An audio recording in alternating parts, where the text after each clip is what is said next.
All right. Good afternoon, everyone. My name is Mike. I'll be going through some 2D CAD and mill today. Not really making a specific part. We'll probably end up making something quick and simple, but I was running into some things earlier just messing around. I didn't get to spend as much time doing my prep as I would have liked because I was doing some online trading earlier. So I just wanted to go through a couple things that I run into every once in a while, but it's always one of those things that if you don't do it every once in a while, you kind of forget. So I was just messing around with the shape library earlier, coming up with just some part files to try and use with you guys, something you could follow along with real simple. And I started out with this slotted plate here. Now, when I was creating this slotted plate, I ended up making it 4 by 4. So I'm just going to go 4 by 4. And then the slots themselves, what are they? That's the number 3 is the distance between each slot. So I'll say 1 inch. Number 4 is the height of the slots. So I'm just going to go ahead and put that at 3 inches. And then finally, number 5 is the width of the slot. So I'll make those, we'll say 0.625. Whoops, double decimal. And then we'll just do 3 slots. Now, I was playing with this, and then I took the center of the right side. So we're going to click this area for the origin and say I want to use the right center. And I just want to put it right there on XYZ 0. All right. And then when I'm done, I can hit OK. And then normally at this point, I'd cancel out. But what we're going to then do is just take another file. I'm using this 5-hole flange here. But this time, I'm going to take the center left, or left center, what they call it here, and line it up right there. And these two are going to kind of just connect, and we'll trim out the pieces in between. It's a real simple part file, but it'll show us something. So we're going to look at that. So first, let's go ahead. That's 4 inches. So I'm going to make sure that this one is, we'll say 3.5. Actually, it's 3.5 for number 2. So 3.5. This could be 5 inches or whatever. It doesn't really matter. So I just wanted the 3.5 tall because what that's going to leave us is a 1/4 inch left of material, and I want to put a fillet on it. For the hole sizes in the center, that's fine. I will spread them out just a little bit more. Let's go with number 5. We'll put that at 3 inches. Number 6, we'll put that at 2 inches. And let's just say we'll make them a little bit bigger. We'll make them 5/8 holes. That's fine. And then down here, again, center, left center on XYZ 0. And then for number 7, missed one, sorry, we're going to put that at 0. And that's the corner radius that's left on this file normally. So I'm going to go ahead and just hit OK and cancel out.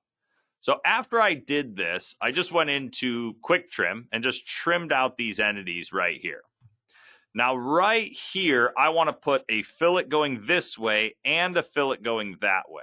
And some of you guys may have run into this before.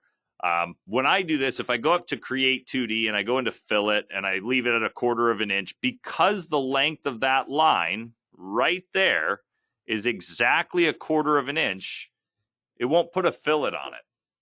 So the way that you'd have to do this, you could go into your fillet and use your tolerances and do something like a 4, 9. That's a 3/9, 4/9. And I'll just do a single corner click, and that one will fit. But if I go back to 0.25, it'll always show up with this weird looped fillet. And so the only way to get it to fit is to just make it a little bit smaller. Or, and this is where it gets fun, you can put the fillet in yourself. Now, we know where the center of the arc is going to be based off of these 2 points here, this corner here and that corner there. So I'm going to go up to point, and then right here in the middle, we have the incremental function. Now, I want to put a 1/4 inch fillet on here. So I'm going to move over 1/8 inch, and I'm going to move up 1/8 inch or down. It just depends on which one we're doing. So this one for X, I'm going to say 0.125. And for Y, I'm going to say 0.125. Now, this is going to now allow us to pick a point and then go from that point a certain distance away, whatever distance we want to go. And that's this distance here. So I just hover over this line, make sure you get the snap point, and then I'm going to click. And that puts down where we're going to put a center point for an arc. I'm then going to set my X to minus 0.125 and y minus 0.125. That's going to then go to this corner here. So I have just these 2 points. They're parallel to each other, or they're mirrored of each other, but that should be just fine. I just want to use that distance. So now I'll go to the arc command, and I'm in version 34 right now, so I do have the diameter option available. If you're doing if you're in version 33 or previous, you'll have the radius. So just type in your diameter and divide it by 2. But I'm just going to type in my diameter as 1/4 of an inch. And then I can pick where this goes. Now notice right now my cursor is moving around the center. This annoys me heavily. And what it is it's that the arc will not snap unless it's at a location that is a factor of, in my case, 1/16 of an inch. So as you move your cursor, you'll see it kind of jump. That's jumping every 1/16 of an inch. What I want to do is I want to turn that feature off first. I want to get rid of that one. So now I'm free to drag it and my cursor stays in the middle. The other one is I'm going to turn off the construction geometry and the XY tracking. It just seems to get in the way whenever you're going to a second point. So when I click on this point and then I go to this point, it's like it doesn't want me to. So I'm just going to turn that little button off there. The one between the two you can leave on. Those are your CAM tree flyouts. So you're just going to leave those guys turned on. And then I'm just going to snap an arc on both of those points. And again, the reason we have to do this is because when you do a fillet in BobCAD, it's going to create the length is basically, the length has to be larger than the diameter that you're trying to put in. So for me to put a 1/4 inch fillet on here, I'd need at least a little over 0.25. And mine right now is exactly 0.25. Something like 0.251 would fit this. Same with going with a fillet that's smaller. If I was to go to 249, that would work as well. But by going and placing these points in, specifically off the corners that we need to work from, and really this might be a little bit different if you weren't using a 90-degree corner, so be careful with it. But I'm then going to go up to utilities here and just quick trim. And then I'm just going to trim off all the extra geometry there and there and there and there. And you can kind of start seeing the path we're able to take. So I'll just make sure to trim off that area there and that whole area there. So now I have this nice tangent transition, perfect fillets, and yeah, the tool will be able to go in and cut that. And while I'm here with quick trim, I'll also trim out the points that we have just to get them out of the way. To get them on the other side, I would work a lot less by just going up to utilities and then mirror, and I'd pick those 2 arcs, and then we just tell it to mirror across the correct plane, which we have really 3 planes to mirror across. I'll use there's my XZ. We also have XY, but we'll go with the XZ plane here, and you'll see your preview. Make sure to hit copy before you hit OK, or you will lose your originals. And then I'll just hit OK and cancel out. And then from there, just use the same quick trim command to trim off the straight lines that were there, just like that. So I now have my radius in there. So it happens, I feel like it happens to everyone at some point where you go to put a fillet on the part and it just won't put the fillet on the part. It's too large for that area. So again, your choices are either make your fillet smaller, somehow make your edge larger, or you can use the point incremental and kind of plan out where the center point of your arc would need to be based on the corner, and then just click it, put your points down, and then snap an arc to it and just trim it out. Happens every once in a while. Just depends on what you guys run into. Another thing I realized just a few weeks ago working with some guys that a lot of guys don't realize is in the system is the entity modify command. Entity modify allows us to modify entities. So a real simple one, if I grab my select tool and I pick an arc, right there it's selected, and you can only do one at a time. If I pick 2, I don't have the ability to do an entity modify. But if I only have one selected and I go down to entity modify, I could change anything about this arc right now. I could change the center location where it's placed. I could change the diameter or the radius, depending on what you got. And I could even change the start and the end angle. I do this a lot with arcs, because sometimes when you import a part, or when you explode an arc, or just different things with arcs, sometimes you end up with an arc that doesn't go from 0 to 360. It looks full on the screen, and it is a full 360 degrees, but it starts somewhere else. Basically, if my arc started at 15 degrees, it would end at 375 degrees, because that still gives us 360 full degrees of rotation. The problem is, when I go to trim this arc, or when I go to make changes to this, it might not trim, and it might not work in the same way as a normal arc. And for BobCAD, a normal arc, the 0 degree position is always going to be at 3 o'clock. So this point right here that's on the line right along the X there is always your 0 location. And so from there, we go counterclockwise and count up. So we have 0, 90, 180, 270, and then back to 360. So 360 and 0 are the same position. All right. And so that's really helpful to know when it comes to trimming things. If you ever go to trim an arc and it doesn't trim the way you'd expect it to, it's usually because the break of the arc, the point between 0 and 360, is in a weird spot, or it's in its normal spot. You have to trim both the top and the bottom off. But the modify option lets me go in and change this to 0 and back to 360. And then I can hit OK. And that's going to be a good, clean arc. A lot of times when I use this, it'll be because an arc itself, if I go to my divide button, break it into 20 pieces. A lot of times you'll get an arc that's broken, especially if you get DXF files and stuff. You get arcs that might be broken into other segments of arcs. And so what I've done here is I've broken this arc into 20 separate pieces now. And what this allows me to do is, well, really what I do is I pick one entity of that arc like that, just select one of them, and then I drag a box over the rest of them, and I hit delete. This is really used for when cleanup optimize doesn't work. In my case, it's such a simple break divide that a cleanup optimize would have put it all back together for me. I wouldn't have even had to mess with it.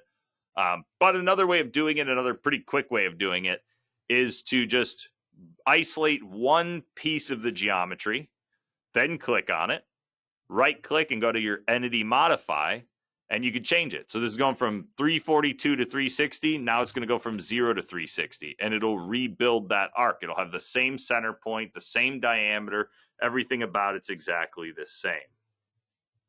All right. And there we have it. Now, another thing that some people run into, and I'm just going to delete these connecting lines real quick. Another thing people run into when they're creating arcs is a lot of times you get portions, small portions of arcs, and you want the full thing. Now, at this point, if we were drilling holes, this is enough information for BobCAD to recreate or drill a hole. But it doesn't look right. I would never want to use this as my part that I'm going to work from. I'd rather see full circles there. So yes, you could go in and pick each individual one and go down to entity modify and do all that stuff. Another very quick way of doing it is with the create 2D point pattern function. Now, before you do that, just make sure to get the diameter of the hole. So just measure it, measure your arc, and it'll tell you right there, diameter and radius. You're really going to want to know the radius, because although most features in the system have gotten a diameter option added, this is one that does not have it. Everything you do with this point pattern feature is done in radiuses. So that's the number we need. Just makes it easier to grab that information beforehand. And so we'll just go up to create 2D and then point pattern. Now right here we define the radius, so 0.3125. And I can actually go and pick all of these arcs. And what you'll see is it'll connect them all together. And what it's actually doing is it's rebuilding the arc, grouping them together, and it's deleting the arc underneath. So you're not going to end up with duplicate arcs on this one. So we'll hit OK and cancel out. And what we're left with is a group of holes. Now, a group of holes can be good. Some guys like to use the group of holes when they're drilling and stuff. If you're one of the types that always makes solid models out of your parts, if you're going to turn your wireframe into a solid model so you can get a good representation of it, really good idea. Excuse me. This is a good way of regrouping your holes, but it's not good if you're going to go and extrude geometry. BobCAD will not let you select that geometry for an extrusion. Or can you now? Oh, they changed it in 34. Cool. Never mind. You don't have to break it anymore. You used to have to explode it, which I would still do just because I like to have individual pieces of geometry, but they finally fixed it. So that's good news. You can see it right there. They do have a pattern mask. If you're using 33 and under, you wouldn't be able to do this. As far as I can remember, maybe they did fix it in 33 and I'm thinking of 32 and under. But something, if one of you guys is using 33, give it a try. Just make a whole pattern and then go try to extrude it. Or extrude cut shows it as well. So we must be able to do it now. But again, if you're using one of the older systems, you might not be able to do that. In the past, you couldn't. So this is the first time I've tried it. But what we then do, what I normally do if I couldn't do my extrusion that way, we go to utilities. And then right here, we have explode. Now, anytime you explode a hole pattern, or a point pattern, hole pattern, same thing, anytime you explode that, what we're going to do is we're going to clear out the points from the inside. Basically, we're going to separate all of the geometry from it. So when I click this and I just hit OK, all the points will disappear. And that's kind of my first sign that it's working, and I just broke all those holes apart. Another way of kind of seeing it real quick and easy is just grab your select tool and pick them. Now, if you were to go and explode this geometry a second time, you would actually break those holes into separate pieces of geometry, into lines or arcs, whatever it breaks into, depending on what you have selected over here. If I was to say, turn off the with arcs option, then when I explode this arc, it'll break into a bunch of line segments. I don't want a bunch of line segments, so I'll leave it like that. But where is it? But when you do your initial explode on the group, it doesn't affect the holes that are underneath it. And that's important to know. I had one guy get stuck for way longer than he should have trying to do it, thinking he was going to explode his hole geometry into line segments. When the default setting in explode is with arcs on, so it would never explode into line segments unless they're supposed to be line segments. And so he was working with this. It was a couple years ago that he was running into this, not being able to extrude. So you just got to make sure to explode the hole patterns. That'll leave you with all your complete holes, and then you can extrude them. Again, that would be, according to this, version 34 can now extrude them. 33, 32 may not be able to. It'll be something I'll have to test out and see. By the way, you guys have a questions box somewhere on your screen. I'm not sure exactly where it'll be, depending on where you put your stuff, I guess. If you have any questions, throw them into that questions box for me. Let me know what you're running into, and we'll go from there. So thanks, guys. 1 second, I gotta take a drink.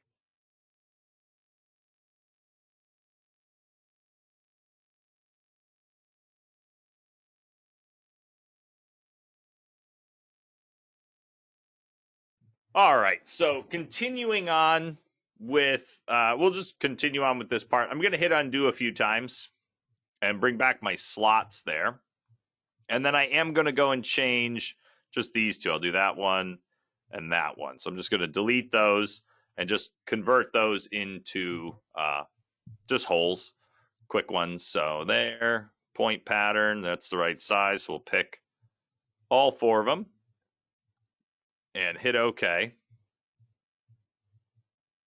And then cancel. And then once again, I'll just go in and explode that thing. Just like that. So this is not going to be a crazy part. I guess we'll just go through some tool pathing with this one. I've got a question when I'm programming a part that I'm working on when we get there. All right, Brock, yeah, I'm going to start programming here shortly. And we'll just kind of look at everything. So I want to start off with, for machining, we always have to start at the same exact point. We've got to make our stock. So that's going to be the first thing we do. Before I do that, let's throw some fillets on the sharp corners that we got around the part. So I'm just going to go create 2D, fillet. And with this one, I should be able to do chains because we're only doing the outside corners. And it shouldn't touch those. Just cut those corners. And there we go. So you can see the preview puts that in there. Remember, when you're doing a chain of geometry, when you're trying to pick all of it, hold shift and then click on the chain and it'll select the entire piece of geometry if it's connected together. Remember, if there's a gap in the geometry or even duplicate geometry, it might give you a hard time. If you're worried and think you might have some broken geometry that might read a little bit differently, or you're not able to get your chain select, the first thing to do is go to utilities and then clean up, optimize. Anytime, really, I mean, honestly, there's not a bad time to use this thing. If you have wireframe geometry on your screen, even if you're pretty sure that you didn't add any duplicates, go ahead and run this thing. It's going to do a lot more than just erase duplicates. It also rebuilds broken geometry that should be one piece. It's a lot of stuff that I never even noticed that it fixes. I don't anticipate I'm going to have any duplicates here, but when I hit OK, I can verify that when it pops up and tells me how many corrections were made. We got 0 corrections made this time, so that's a good sign.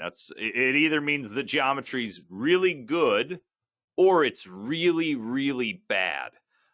And I've had that situation before. A lot of the times that happens when you look at an arced piece of geometry and it's broken. If you start measuring all the pieces of the arcs, you'll find minor differences in either their XYZ center point or their radius or diameter. They might be a little bit different from each other. Looking at it from the view we're in now, it looks like an arc, but when you go to touch it with your cursor, it'll light up as multiple pieces. That's where you'd have to find the segment that, there's kind of 2 ways to handle it. Either find the segment that is the right diameter and has the correct center point, and then rebuild that using the entity modify function, or delete pretty much everything but one entity and then edit that entity and move it to the right position. So it's all dependent on how you want to kind of go about it after that. So there we go. All right, so right here I have my CAM tree, and I'm just going to start by right-clicking here on CAM defaults, and then I'm going to go to new job. If you forget any of these steps, I'm always going to show you guys the same thing. It's the cheat sheet that's part of the help system. There's a shortcut to the help system on the screen right now. It's right under the X, and you're going to go right here to where it says help. It's a little question mark circle there. So when we open up the help system, and again, if you guys have been in one of these with me before, you know this already, but just as a refresher, when you open the help system, it always loads to the exact same page. And that's important because we want to take the exact same steps every time. So it always opens to the introduction page. Other than, I think maybe on the initial install, it might open up the what's new. But after that, if you're loading the help system from BobCAD, it's always going to load to this page here. We're always going to go down to right here where it says using CAM. And then when it loads up, we're going to open up the Read Me First CAM Quick Guide here. Now, this shouldn't be something you guys need to reference every time. And honestly, to me, it's missing a big step, which would go in between step 3 and 4. So step 1 is we have to start a new job. This is where we define in BobCAD what style of job we're running. If it's mill, if it's lathe, if it's mill turn, or wire EDM. Those are the 4 job types. Laser, plasma, water jet falls under milling for that. So after we define our new job, we then would go into setting up the stock. This is us setting up a piece of material that we're going to cut this part from. Then we have our stock material. So what are you actually cutting this thing from? Is it aluminum, steel, whatever it is, you're going to pick your material. Now from there, it goes right into the toolpath feature. So it says add your CAM features, which it is a fine step to do, and a lot of you guys probably do it that way. What I would recommend kind of throwing in between that, and again, this really does depend on how you work, and it's probably the reason it's not on this list, but go into your tool crib, set up your tool crib. I don't use BobCAD to calculate feeds and speeds. I use GWizard for everything. But the biggest reason a lot of guys don't use BobCAD's feeds and speeds, or when they do use them, they're wrong, is because you're not setting your tools up. A lot of the tools that come with the system are high-speed steel tools. And if you're going right from our library or you're going right into your tool pathing features, it's always going to pick a tool that's kind of standard inside the library. So usually it's going to be a 1/2 inch flat for any 2-axis and a 1/2 inch ball for any 3-axis. The problem is, if you don't go and tell us that the tool is high-speed steel or carbide or an inserted tool, we're just going to assume it's high-speed steel because that's the default for most of the tools. There is ways to fix that, though. Inside the tool library, so let me bring up my tool library here. I'm just going to hit OK on here. So inside the tool library, I can get into it either under the milling tab, or it's actually under the CAM tab as well. You have your tool library, or right here in the CAM tree, just right-click on milling tools and then tool library. What I've done in the past with customers, let's see if this is going to load up. There we go. And we've done this during online trainings because it's very annoying when all your tools are carbide, other than maybe some, you might have some high-speed steel drills or whatever you have. What you could do is just open up the category that you use most often. I wouldn't you don't have to go into barrel mills and change these to carbide if you've never used a barrel mill. Same with lollipops and all these other ones. Mostly just the end mill roughs and finishes, maybe your chamfer mills, all that kind of stuff. But you go into the category, and if you scoot over to the right side here, you'll see the tool materials. Now, all the ones that are in here right now that say carbide are ones that I've used and I've switched to carbide. I haven't done all of them, as you can see, because a lot of these are just sizes I'm not using super often, or I don't know, I do use 3/4 inch tools often. I just must not have changed it. To change the tool material, all you got to do is double click on the tool that you want to change. So I'm just going to double click on this 3/4 inch flat end mill. And right there at the bottom is the tool material setting. So what you do is you just say, I want to use carbide on that. Go to the next one, carbide. Go to the next one, carbide. High speed. Okay, so carbide. And you just go through and set them up. The reason that's nice is if you have all the tools in here the right way, then even if BobCAD goes to pick our default tool, which is it's tool 89, right here, our 1/2 inch flat end mill, even if it picks that tool, which normally is high-speed steel, it would grab a carbide version of it. So at least you're going to be calculating closer. You also have to remember that every material that's in the system, so let me expand stock here and then edit my feature. I'll just let's go down to 6061 here, and I'll just double click on this. Now what this does is it pulls up all the feeds and speeds. So it has, for carbide, the surface footage per minute, the surface footage while tapping, and then right here you have your chip loads. And this is really what we're using to calculate all this. So if this is not the correct chip load for your tool, this is where you need to change it. The problem is the chip load, or you change it inside the feature, really. You could change it wherever. This is your default setting. So pretty much any tool you pick that's carbide is going to pull in with these settings. You can always go in and modify those settings when you're working on your, when you're going through your features. I use GWizard. It's a program made by CNC Cookbook. If you guys have ever seen it, I strongly recommend it. I love the program. Literally just you punch in the diameter of the tool, the material of the tool, and then you give it a little bit more of the information. What's your depth of cut? What's your step over? And it calculates your feeds and speeds for you. And so far, I'm at 100% accuracy with it. When it talks about breaking a tool, it has a whole deflection section that breaks down the deflection that's applied to your tool at the depth, using the stick out, really all the information you'd give it. And it'll tell you if a tool is going to break. And the 2 times I have not listened to it, my tool broke. Other than that, I've gotten real close with some other ones, but even like in GWizard, it said it was going to be a high deflection, and it was a high deflection. We thought for sure it was going to snap, but then we were able to come in, use a few spring passes, and just slowly work it in. It's also got a lot of tips for conventional versus climb milling. It bases everything off of your depth of cuts and your step overs. Even if it's not a product you would purchase or you want to purchase, I do strongly recommend going on there. You can download a demo of it. I think it was a 60-day long demo. You buy a lifetime license of it, and you get signed up for a newsletter that Bob, who runs CNC Cookbook, sends out. Some of the best information I've gotten is from him. He's the one that really I finally listened to when he talked about never cutting with a 50%, step over. That's the reason I go 40 or 60% when I do my step overs for two axis now. I got it from him. He's also got really good videos that break down climb versus conventional milling, and when to use one and when to use the other. It's not just as simple as you're running a mill, you should climb, you're running a router, you might conventional. He actually breaks it down so, when you're using a specific step over, it might be better to go with a conventional. All that stuff's on his blog on the website. I strongly recommend checking him out if you struggle with feeds and speeds like I do and a lot of you guys do. Just talking to you, I've had many guys ask me how to figure out feeds and speeds, and that's been the best answer I can give them so far.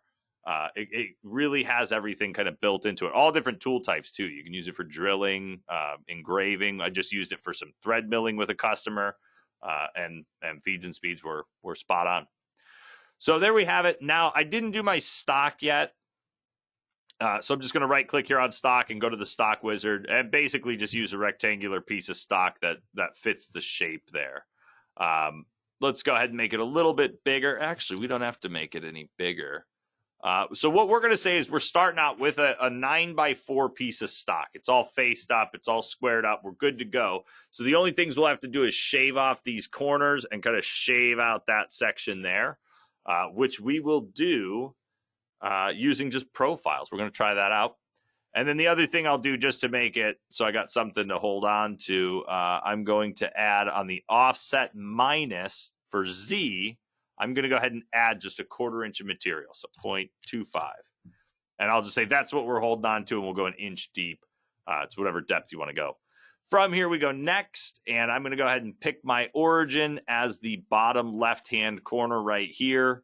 You could also pick, top dead center on the part if you wanted to. Whatever works best for you. You'll notice that top dead center, this part is not perfectly centered on XYZ0.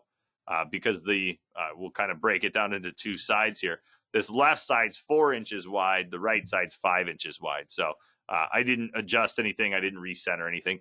You don't have to. You can have this part floating out in the middle of nowhere as long as BobCAD finds it and puts the piece of stock around it. What you're picking now when you're picking the origin is the point in which you're going to zero all your tools out at the machine, or you're going to zero out your machine. You're going to set up your work offset, your G54, whatever you want to call it. That's what you're setting up right there. So in BobCAD, it really doesn't matter where this part sits inside the CAD window. I do usually try to get it to be close to center at least. I feel like anytime I'm away from my center point, rotating starts to get harder. But having your part real close to center gives you the easiest types of rotations, I'd say. So that's our stock, 1 inch thick. That looks good. For me, I just have to add in a Z offset for my work offset because I have the Simulation Pro.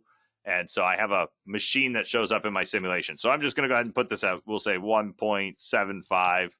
And, you could actually put a vise in here if you wanted to. You could line it all up. I'll just go 1.75. And then the clearance plane set to 1 inch. Remember, this is the only place that you could set the clearance plane, and it's the default value. If this isn't high enough, if this isn't the safe area above all the geometry on your part, make this taller. Again, only time to change that right now. So you hit OK.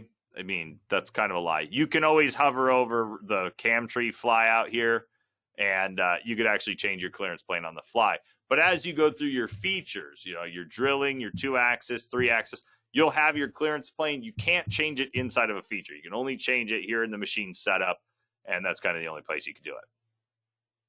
So I want to start off by drilling let's do, let me see here. Let's pick our tool first. So I'm just going to go into my tool crib. I want to use a 1/2 inch tool to open those holes up. I don't want to drill a 5/8 hole. I want to open it up first. So I just want to find a drill that falls between a 1/2 inch and a 5/8 real quick. So I'm just going to add a tool from the library, sort by my diameter. I'm just going to go down here, look for something that's got a, right there, 9/16 drill. That's perfect. So what this will allow me to do is I'm going to go in and I'm going to drill the center of all those holes out with this 9/16 drill. And then I'm going to use a 1/2 inch end mill to come in and open them up to size. So I'll start with that 9/16 drill. I'll hit OK. Don't worry about the order that you put tools into the crib at. It really doesn't matter because it's going to show up in the order they get used for me. So I put the drill in first. Now I'm going to go add in my center drill. And I'm just going to use my 1/2 inch 90-degree spot drill there. Hit OK. And so there's my two tools. They're wrong. They're backwards, but I'm fine with that. And then while we're doing this other stuff, a 1/2 inch tool, we'll leave that radius there because it's a 1/4 inch. Oh, no, that's a diameter. So I need to use a 1/4 inch tool. So I do need a 1/4 inch finisher. So I'll say end mill rough.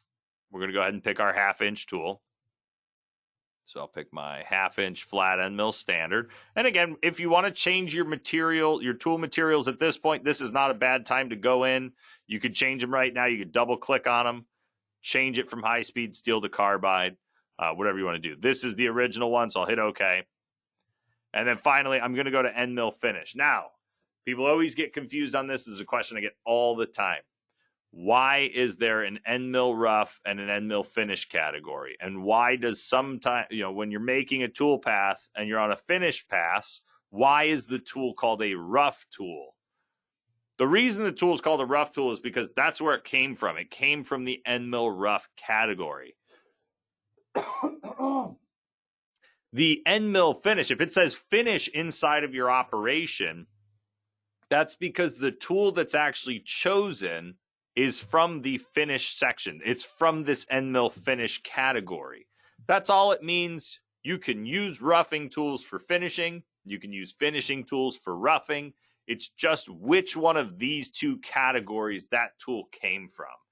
That's all it means. So I'm going to go ahead and add an end mill finish. And this does actually save time because BobCAD, when we get to our finish tool paths, is now going to look and see if there is a tool inside the finish category. If there is, it's going to grab that tool. If there isn't, it's going to make up its own. It's going to be a 1/2 inch flat end mill standard. I believe it's right. Where are you? Right here. It's going to be this guy. The problem is with this one, I haven't changed that one to carbide yet. So if BobCAD was to grab that one, it would be the wrong tool. But for me to cut the radiuses I got on here, I'm going to go to my let's look at the size here. The flute length for the standard 1/4 inch is 3/4 of an inch. Well, I'm going 1 inch deep, so that's not going to work. The flute length for the long 1/4 inch is 1.25. That's perfect. I'm going to go ahead and double click on that. Make sure to change it to carbide and then hit OK. And that's going to add that in. So now if I go to all tools, we have our center drill and our drill. And then we have our end mill rough, which we'll use to open up all these pockets. And then we have our end mill finish to clean up. That's what we'll use for our finish pass. So I'll go ahead and hit OK. And then right here, I'm just going to blank out my stock just by hitting this eyeball. There we go. And there it is. So now I want to drill, the same size hole in all of these. The problem is with BobCAD, it's going to try and kind of separate that into separate features, and it's going to try and pick a tool that matches the hole. So what I want to do is I just want to add some points to the center of all these arcs, and that's what I'm going to use. But before I do that, I'm going to make a new layer. So over in my layers, I'm going to just add a new layer and just call it arc centers, and then leave my check mark on that. That way, anything that I draw, all these points that I'm about to draw, will automatically go to that layer. So I'll just go to Create 2D and then Point. And then I like to use this feature right here, the Point From Entities, and just make sure the arc center is on and nothing else. So you're going to have to turn off the entity endpoint. And then from here, I can actually just drag a box over all the things I want to grab for my geometry. So just all these, just like that. 1 second, guys.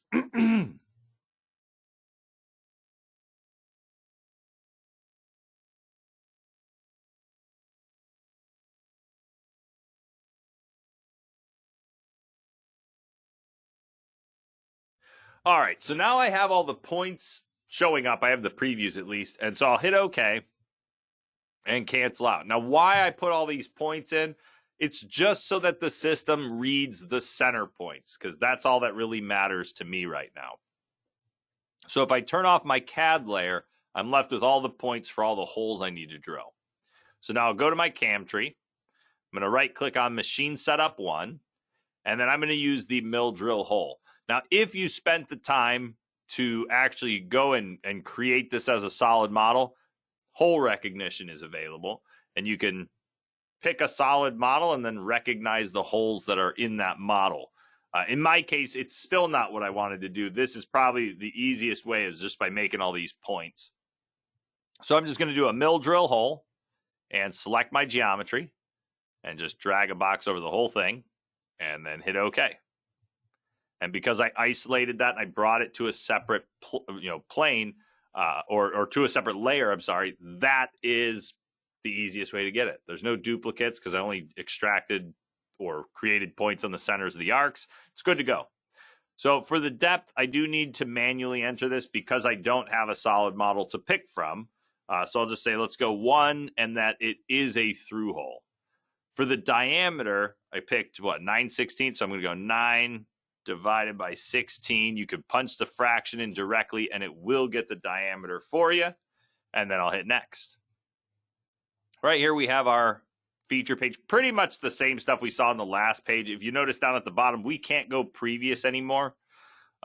So, yeah, just make sure you got it.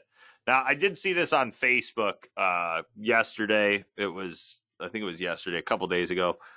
Whenever you copy and paste a drill feature or you reselect the geometry feature, the feature depth will get reset to 1/2 inch. It's annoying. I get it. We got a bug report in for it. I know one of you, I think actually one of you guys that's in here now worked with the tech support guys to put that in. So hopefully they'll be fixing that so it saves that depth eventually. I don't know when that's going to happen. If you copy and paste, or if you ever repick geometry after you've computed the drilling toolpath, always come in here and double check this page. What ended up happening to the customer online was he had 2 holes selected and he had their feature depth at 0.4. I think it was 400 thousandths or something.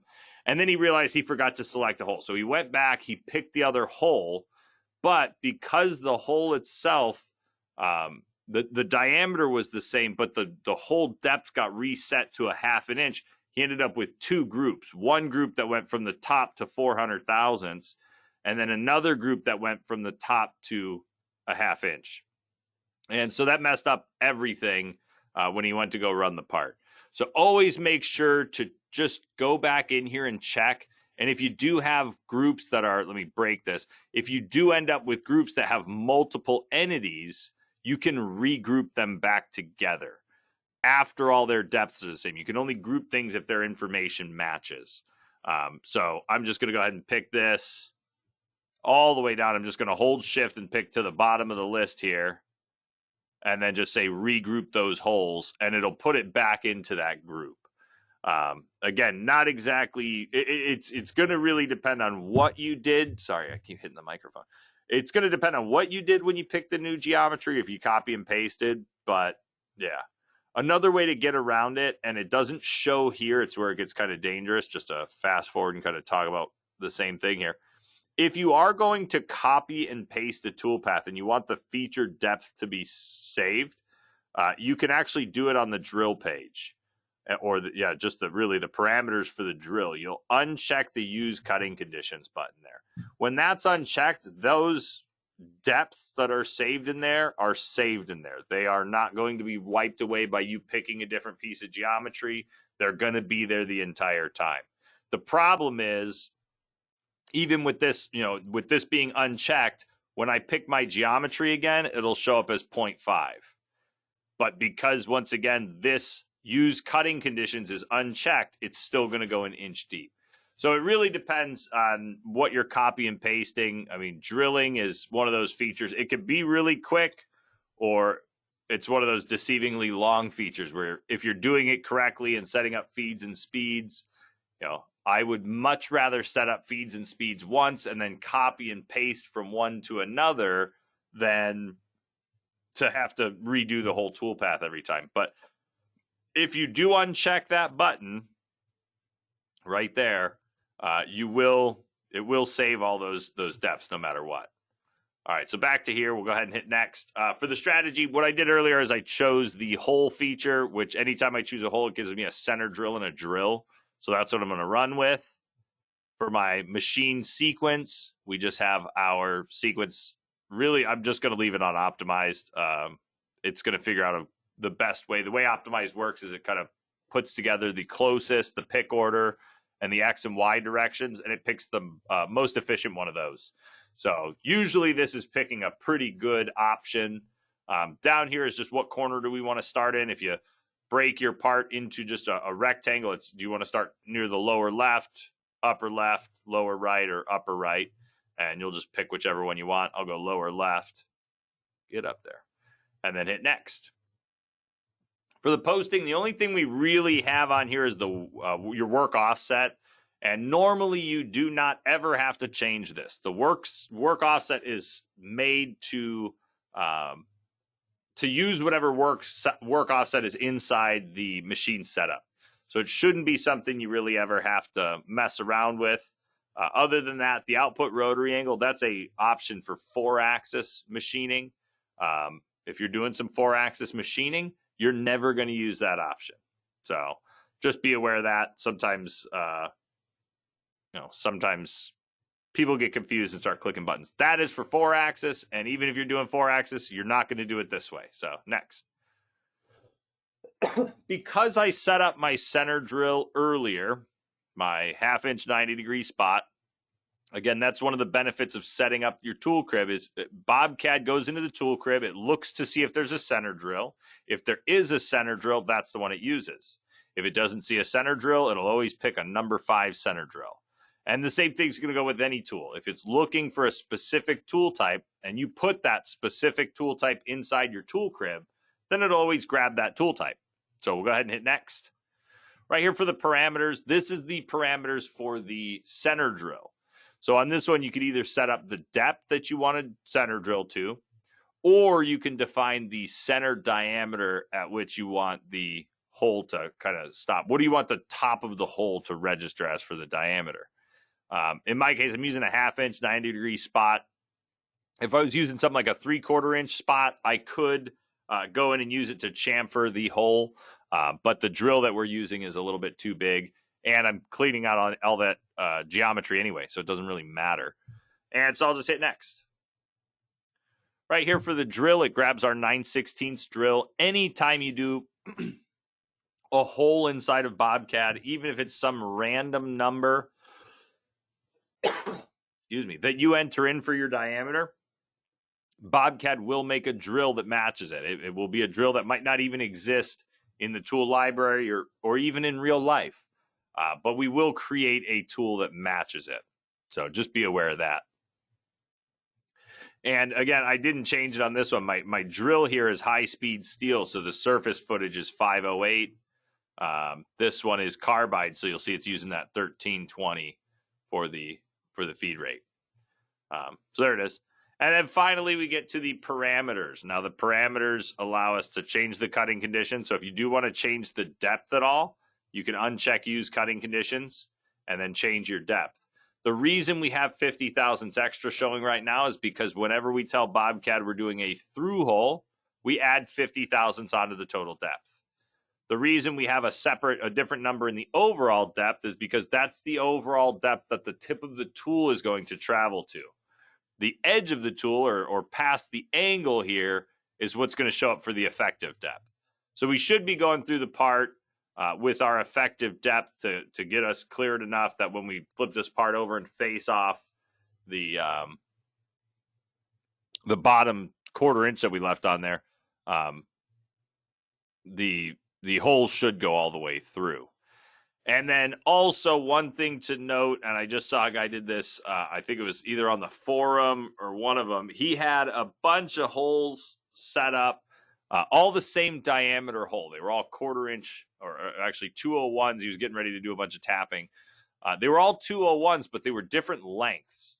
Some were a 1/4 inch deep, some were a half. So what he ended up having was a standard page just like this, just a center drill and a drill. The difference was he had multiple groups. And what ended up happening is he had these multiple groups. He went, set everything the way he needed to, but he only did it for the first group. So I think he was pecking or something.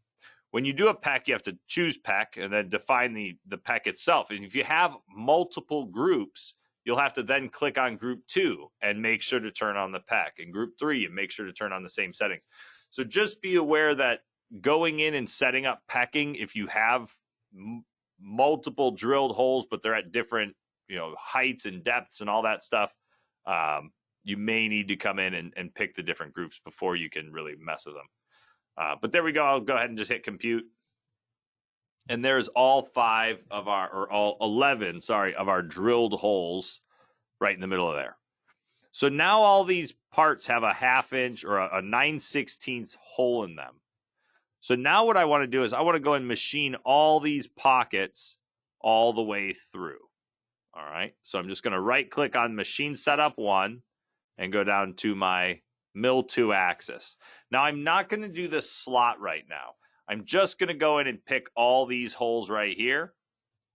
These are all the same size. And then I'm going to hit OK. Now I'm not doing the slot and I'm not doing the larger hole because the center point is in a different location. So I'll show you that when we get there. Total depth, I'll just go 1 inch through the part. You can go 1.1 if you want to give it a little bit more. Make sure you really clear through the part, but then hit OK. And then next. Now, there's a few ways to do this one. I'll just hit next again. On your machining strategy, you could use a profiling feature. We have, let me pull up my calculator here. The diameter of the hole is 0.625, and we've taken off 9/16, so 0.5625. And so we're left with just a 1/16 of an inch worth of material. So if you're good with taking 30 thou in one pass, absolutely go for it. It'll clean it up pretty good. Actually, wait, that's the hole we got. Yeah, so this is the amount of material left. So you could do it as a profile if you're good with taking, kind of 30 thou in one shot. You could also do something like pocketing. And this is the one I like to use. I'm going to do a pocket with a profile finish and then go next. Right here for the tabs, I'm not going to leave any tabs on any of these holes. I'm not going to keep held on to any of these parts, so I'll just go next again. And again, the posting, you got your work offset number 1, the output rotary angle, and then the contour ramping. Now, this doesn't apply to anything in this toolpath. It's just a setting that's here for really all the 2 axes. The only toolpath that has contour ramping in it is the profile rough. So the only time this matters is if you have a profile rough here on the left. And all it does is it tells BobCAD that it's able to output this contour ramping toolpath with lines or arcs. It really depends on the machine. There's some machines that won't even let you use the contour ramp because the last time I seen it was a few years ago, because they're 2.5 axis, so you can't lower it that way.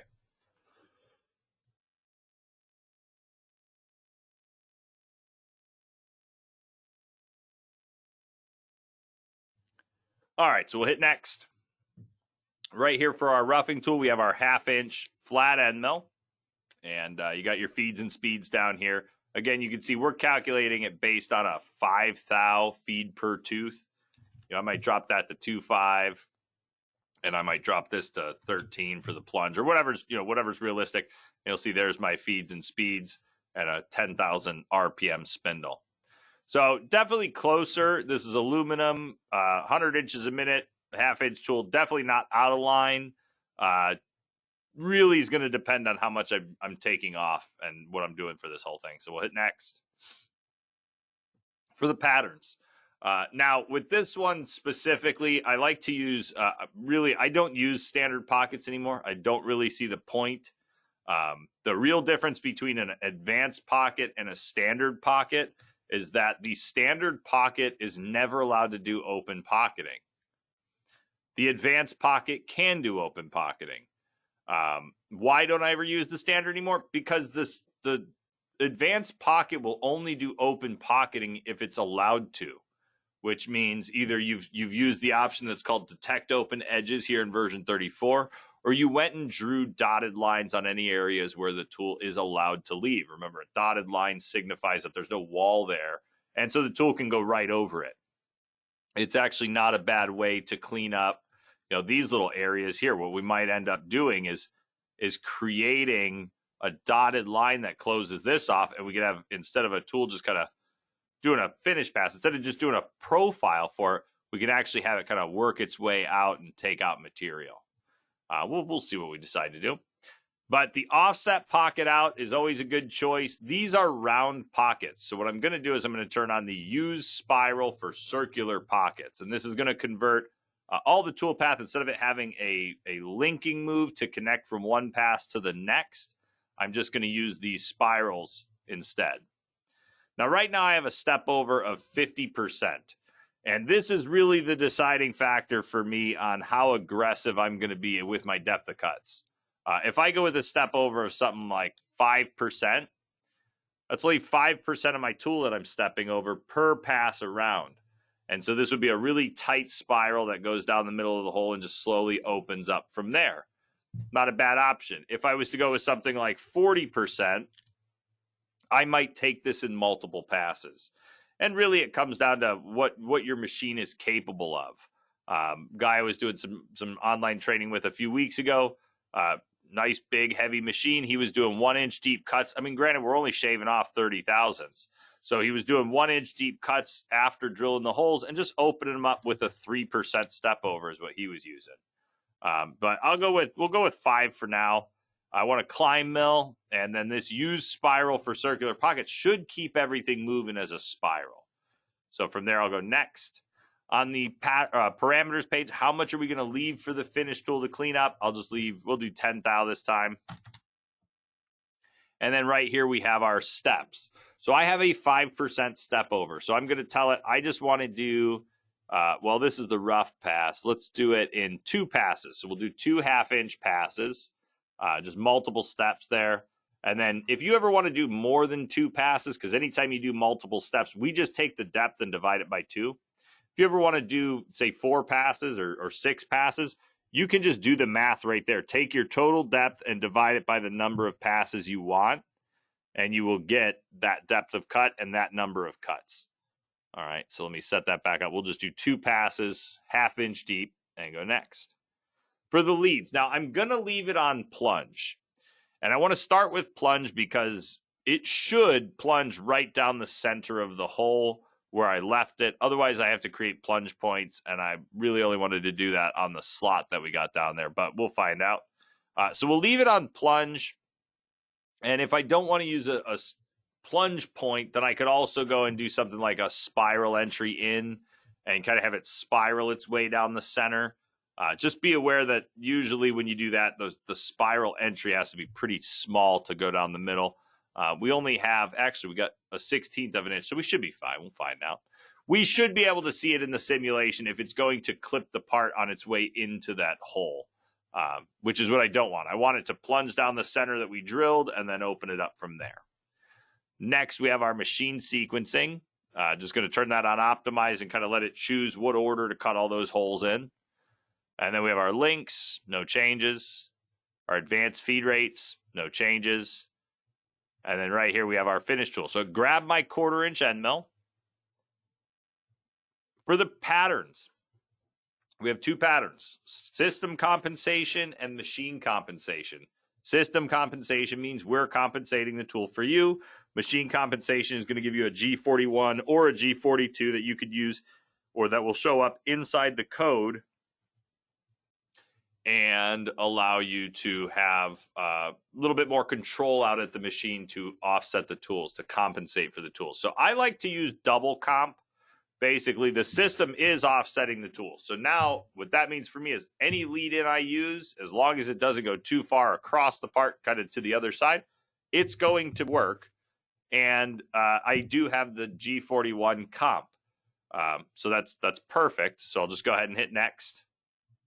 Right here for the parameters is a finish pass. I want to leave no allowance, and I'm not going to do multiple steps. I'm only taking off 10 thousandths around the whole part. You got to think, whenever you're working with holes, a 10 thousandths allowance is each side. So it's actually 20,000. So we're just going to shave off 20,000 or 10,000 kind of per side of the whole thing. Next, we then have our leads. All right, so this is one of my favorite parts. It's one of the reasons I like drilling down the center of the holes. We know the diameter of those holes. They're all 5/8 of an inch. We know what size tool we're using, and we're already compensated. So I like to use right angle leads, and I'll set the length to the hole diameter minus the tool diameter, just like that. Whatever you have left over, you're then going to divide by 2, which we kind of already worked out this math on how much extra we have. But now that length that's there should have a plunge point right down on top of this point. It's going to feed over and then cut the hole. So we'll go next. No changes to the corner types. That's not really an option anyone uses. Machine sequencing, optimized. And the advanced feeds, no changes. When we're all done, we'll hit compute, and there they are. So let me blank everything out real quick. So here's our pockets. You can see it's just right in there. As long as that start point there is within, we'll say, a 30-second, we should be fine. We should be able to plunge down this without clipping the side of the hole first and then kind of working in. And then we have our spiral, and there should be 2 passes. So right there. The profile finish, go to a top view. That's the diameter. Did I not do the diameter right? Or did I change the diameter? Let me just measure this real quick. 0.625. Edit that. Leads. Oh, I'm using a 1/4 inch tool right now. My bad. Give me 1 second. So we go 0.625 minus 0.25. And then whatever the leftover is here, we divide that by 2. That makes more sense. All right, good. So recompute that, and there we see it. With the right numbers, it works. And that's going to plunge right down the center of the hole. It's going to feed over, make its finish pass cut, and then it's going to leave.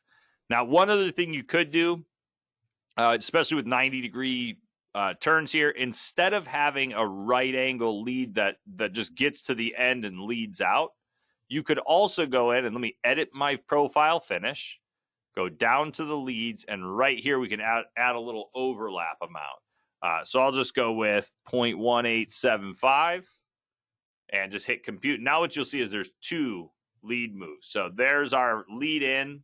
It's going to cut its way around. Instead of stopping here and then leading out, we're going to clean up that area and then lead out. You could also do something with like a circular lead in or a blended lead in. Really whatever you want to use, as long as you have the length set to the center of the hole, it actually works out pretty good. So there's all those holes. Now for these other ones, well, we'll say this one first. Let me first take a measurement so I know what the diameter is. 1 inch, that's good. And to do those ones, I'm just going to copy the original feature I used for all the 5/8 holes.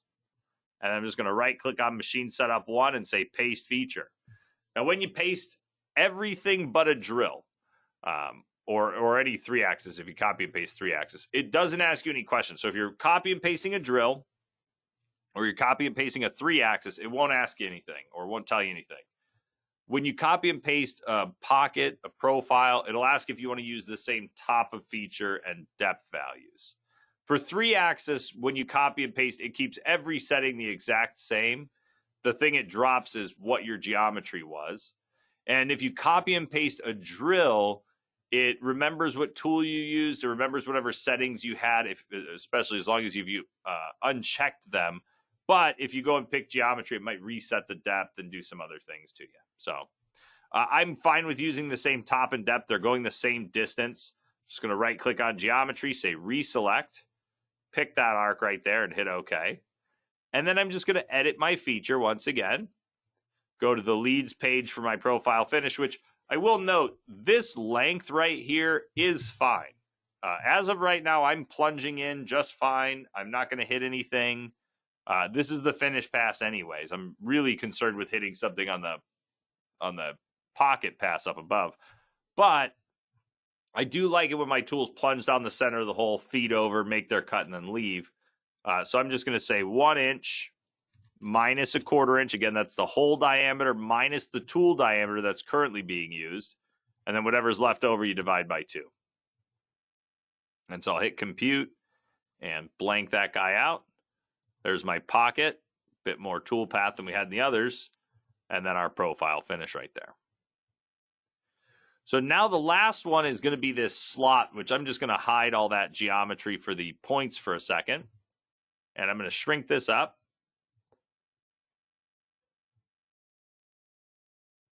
And then I'm going to copy that feature. Before I do that, let's rename this 5/8 holes size up. And then I'm going to right click on this one, say rename, and then this will be the 1 inch holes size up. I can't type, by the way, if you didn't notice. There you go. All right, size type. What the heck? I said typed it. There we go. All right, 1 inch hole size up, and then finally we'll do this little slot right here. So I'm going to set this up with the 5/8 one, just because the start point and everything should be set up a little bit better. So I'll copy that one, right click down here and say paste feature. It says, do you want to use the top and depth? Yes, it's the same. And then for the geometry on this one, all I'm going to do is pick this oval, the slot that I made, and I'll hit OK. And then I can go and compute that toolpath. But first, let me rename it slot. And then I'll compute it. There we go. So this is going to create this slot. You can see the leads that I have on it right here. They get right to the center of the path. And that's actually a good sign. If I was to put those leads on this end instead of this edge here, they'd go right perfect where I need them. But you'll see we're no longer doing our spiral. So in here, or are we doing some sort of spiral? Let's see.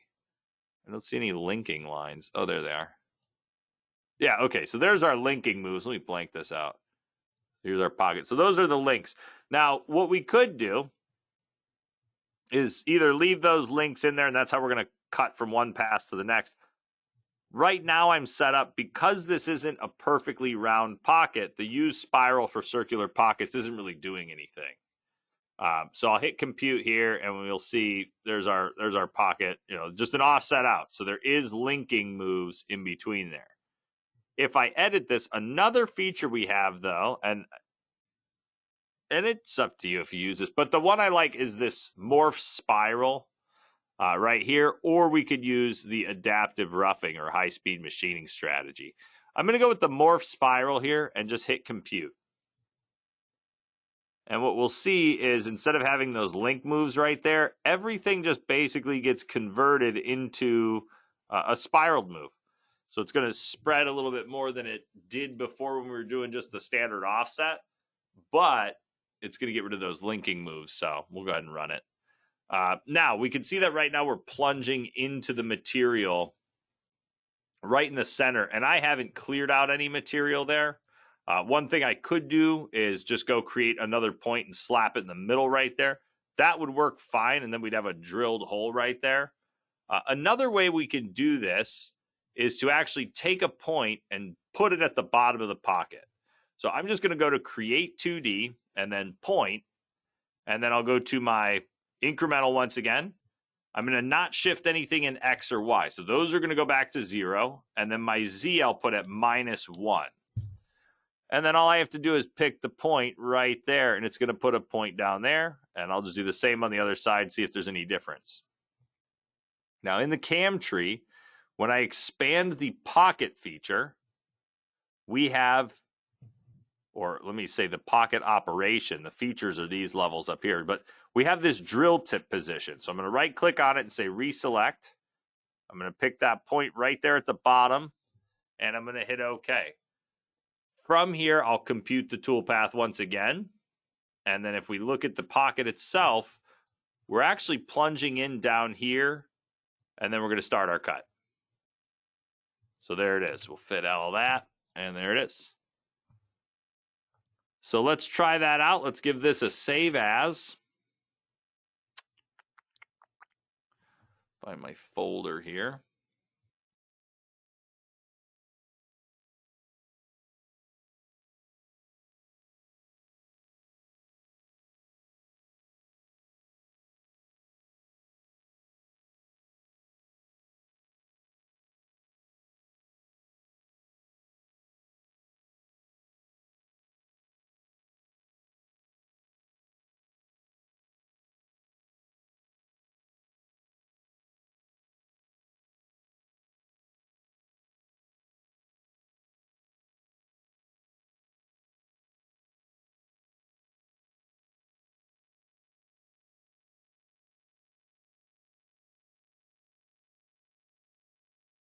All right, so now that we have it saved, and that's something I'll do pretty much every time I'm about to launch the simulation. I don't like to launch the simulation without saving, just because it could cause problems. So I'm just going to start the simulation here and see what we get.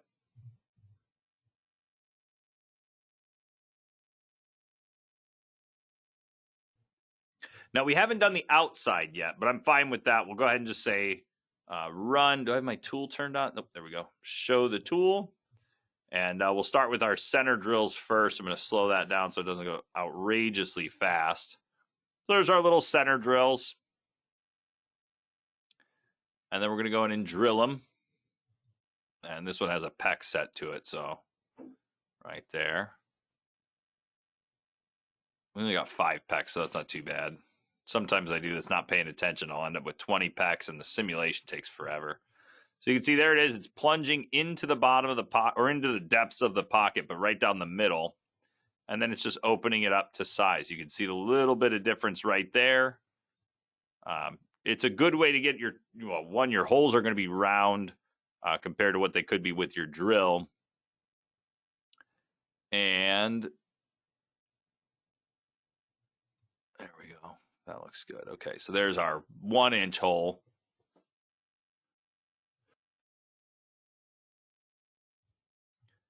Finish pass. And then here's our slot.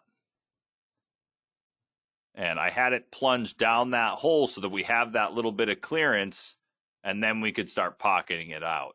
You know, drilling all these holes now gives us a little less material for the tool to have to handle the whole time. So there's our finish pass, and there it goes.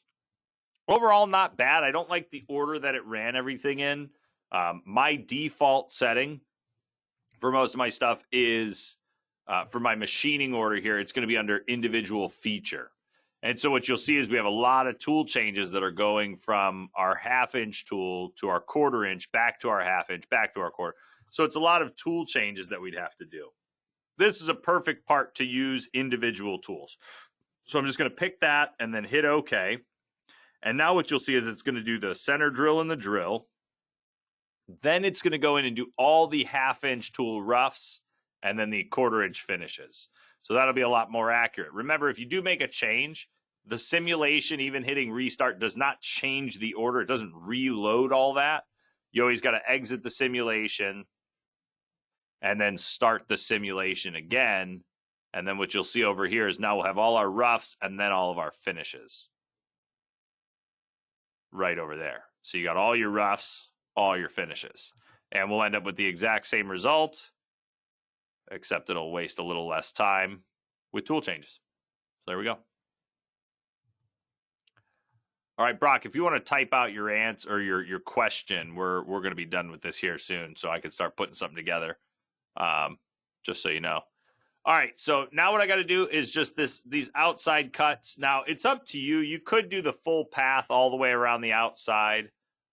Again, that's totally up to you. What I'm going to do is I want to right-click on here and go down to my Mill 2 axis and select my geometry.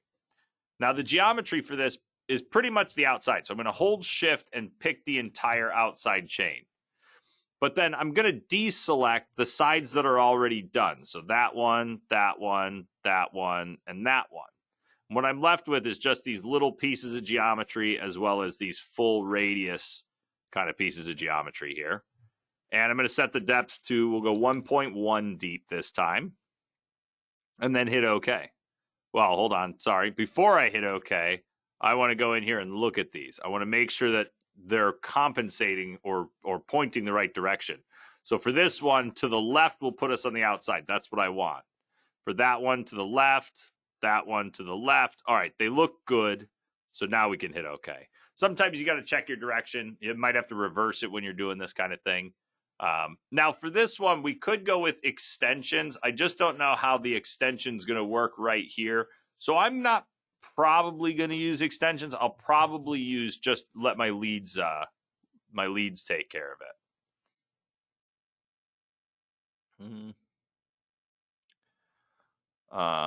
Yeah, give me one second, guys. Let me do this real quick. All right, so Brock, Let me copy your email real quick. And let me, new email, move that over there. All right, so I'll send you that and then say send file here. Are you okay with me showing it during this here right now, or is it a secret kind of part? If you're cool with me showing it here, I could show it to you now. There we go. All right, I just sent you an email, Brock, and just reply to it, attach the file to it, and yeah, we'll take a look at it. Let me know, are you using 33 or 34 as well? That's what I'll need. All right, so I'm going to use the leads to kind of control this thing because that'll be the easiest way. Perfect, he's using 34. All right, and I'm going to use a profile rough with a profile finish. So both of them. I need that finish because I'm going to use the half-inch tool for the roughing. Tabs, no changes. Posting, no real changes there. And then right here we have our rough. So again, there's our half-inch flat rougher. Right here we have our patterns. Now, I'm going to go with the standard first, and that should be fine. But another way we could do this is with side roughing. We don't have, I don't know, we don't have much material on here, so a single pass with our half-inch should be good. If it is too much for the tool, we could go with side roughing and say, you know what, there's a 1/4 of an inch worth of material sitting there. I want to take it out in 2 passes, and that'll break it up a little bit for us. But again, I'll go with standard. For the compensation, I'm going to turn on G41, but just remember, this is the rough tool. If the rough leaves a little bit of extra material because it's worn, the finish pass is going to clean it up, just as long as the finish pass is good enough to clean it up. So next, right here for the parameters, just going to leave 15 thousandths for the finish pass to clean up. We have our multiple steps. I'll do this in, we'll do this in 4 steps. So I'm going to say 1.1 divided by 4. Just because we could probably go a little heavier, but this isn't using a step over. So however much material is there, that's what it's taken out in one shot, minus the 15 thou. For the leads, this is where we get to choose kind of what's a good lead, especially if there's a lead that fits all of them. We could go with something like a parallel lead, which wouldn't really work on these ones because it'd come off, parallel. So that's not what we want. We could do a right angle lead. And that's going to come in right off the edge of that arc, straight out that way, make its cut, and then straight back out that way. Not a bad option. The ones I would look towards are either a circular or a blend. I'm going to go with the circular, and then right now this would be a right angle. So we'd be starting about here, and then we'd arc our way into that, and then arc our way out, and then make another right angle. Ooh, I'm almost losing this thing. I'm going to go with tangent. Let's try out a tangent movement here. And we'll go tangent, 1/4 inch, and then next. For the corner types, no changes at all. For the sequencing, no change. For sequencing, we'll turn on optimize. Doesn't really matter, though. Advanced feeds, no changes. And then finally, the profile finish. This is our 1/4 inch tool. This is the one that can actually fit in those radiuses that we put in there earlier. So we'll go next again. No real changes here other than the comp left. That's something that's really, you could do your save defaults on this page. The only reason mine isn't is because if I start saving defaults, I'm going to forget what the original ones were when you guys call for help and all that stuff. So if you use G41 just about every time, hit save defaults, tell it to use the current template, and it'll override the profile rough and the finish. Parameters, no changes. Leads, I'm just going to go with that blend. Actually, what did I do on the last one? I did a circular. Let's do a blend on the finish pass and see which one we like more. For the sizes, I haven't really even changed them. The rule of thumb I follow is half the tool diameter. But if the tool's already compensated for, then it doesn't really matter anyway. And so I'll just hit next. For the corner types, no changes. Sequencing, optimized, and advanced feeds, no changes. So when we're all done, we can hit compute. And we should see our tool paths on the outside. So let's go ahead and blank these out. Here's our rough passes right there. And here is our finish passes. Now the one little change I want to make just to see what the difference is, just to kind of compare, I'm going to copy the feature 2 axis with geometry. If you're using version 34, we can go copy with geometry. Otherwise, just go copy and you'll have to repick the same exact geometry. then going to paste that feature. And yes, I am using the same top and depth. So it does remember the geometry we had. Again, if you're using 33 or under, just copy and paste and then repick those lines is what you'll have to do. And I just want to edit this and add an extension just to see if it ends up colliding with my part at all. So right there's my extension, 50% on the start and 50% on the end. We'll hit compute and we'll see what that looks like and see if it causes any problems. It looks like it's going to work, in which case I don't need to go so crazy with my leads. But let's go ahead and blank it out and we can kind of compare the two of them. So there's one, there's the other. Looks like it's straightened out on that edge. Sometimes with curves, you never know. I've had it follow the curve more, and it ends up dipping into the wall a little bit. But that looks pretty good. We'll kind of see which one we like more when we go to run it. And there it is. So there's that. All right, turn that off, turn that on. So now we'll go ahead and save. And we'll look at our first profile rough and profile finish here. And this one might give us a weird cut because it's going to do the outside as well because of the way I have it sorted. Yeah, there's the profile rough right there for operation 6. I might want to move that down. It really doesn't matter. We'll find out. All right, so run it. There's all our holes once again. Going to size them all up. Size up the big one. Size up the slot, and then we have our finish pass. Oh, there's the outside. Never mind. So it cuts it. That looks pretty good. And then this 1/4 inch should really finish it nicely. There it is. Overall, not bad.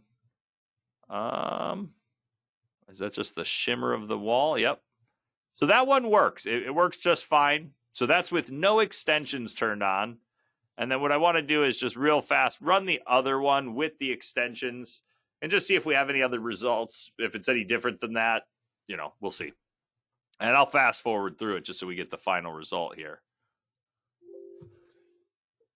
All right, so we'll run that. And I cannot see a single difference. So whether or not you want to use the extensions, totally up to you. Doesn't seem to have made a bit of difference for the finish we have. I would probably prefer I like the extensions. It's not a feature I get to use too often, but that is a good feature to just kind of extend past your walls a little bit. So, all right. So once again, I'll give that a save, and then that's it. All right, so just to look at one of your guys' problems, this is Brock. He's trying to machine around a boss in his part, but it seems like no matter what he does, it pockets out the boss. Might be easier to send the part. Okay, good. So let me get this part file downloaded here. Track tightener. All right, so save as. I will put this, let me see. All right, let me make a new folder for you real quick, Brock. Son of a gun. Or I probably won't even have to send this back if it works. Let's see. So let's go Brock webinar. There we go. All right. And save. All right. So once again, give that a save. Minimize this. Let me find my folder. There it is. There it is. And right there. All right. So this is this track tightener. So right now I don't have the correct machine, but we'll see what it looks like.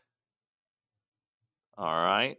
And so, yeah, you have a Fidal VMC from V29.